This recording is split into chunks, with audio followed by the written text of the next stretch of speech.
Et il est l'heure de retrouver l'essentiel de l'actualité africaine en compagnie de Nisrine Aousdar. Bonjour Nisrine. Bonjour Khadija. Alors à la une de ce JT Afrique, cette belle consécration pour nos banques marocaines lors de la 10e édition des trophées African Banker. Oui Khadija, la compétition s'est tenue en marge des assemblées annuelles de la Banque africaine de développement à Lusaka en Zambie.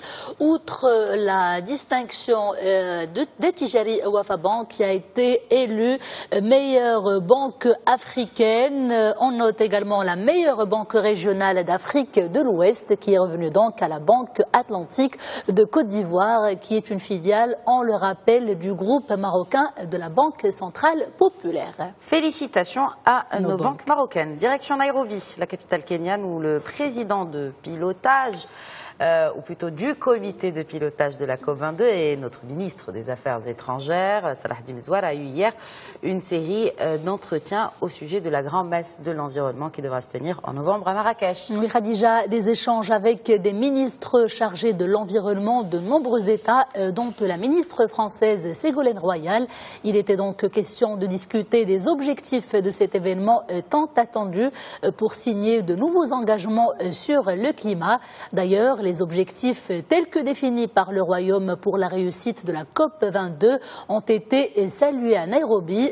Ils font l'objet d'une unanimité qui se renforce davantage.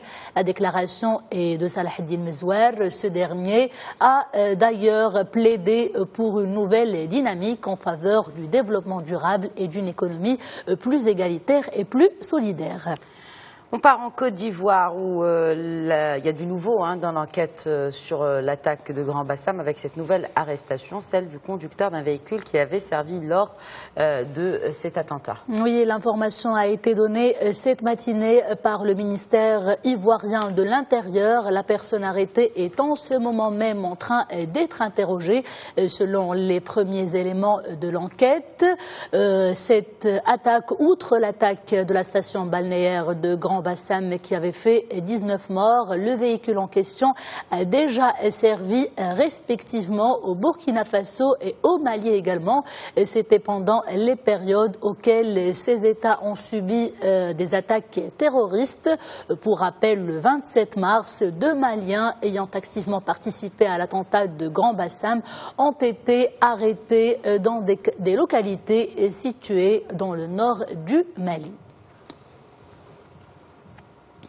Enfin, et toujours en Côte d'Ivoire, toujours dans le chapitre justice, nous apprenons que Simone Gbagbo, l'épouse de l'ancien président, a été définitivement condamnée à 20 ans de prison ferme. Tout à fait, puisque la Cour suprême a rejeté le recours en cassation. C'était hier à Abidjan. La Cour suprême a donc rejeté le pourvoi en cassation formulé par la défense de l'ancienne première dame ivoirienne.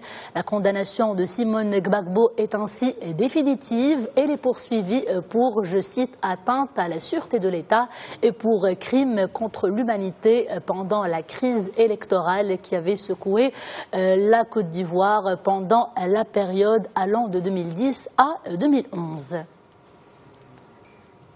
Et c'est avec cette information que l'on arrive à la fin de ce JT Afrique, Khadija. Je vous remercie, Nisrine.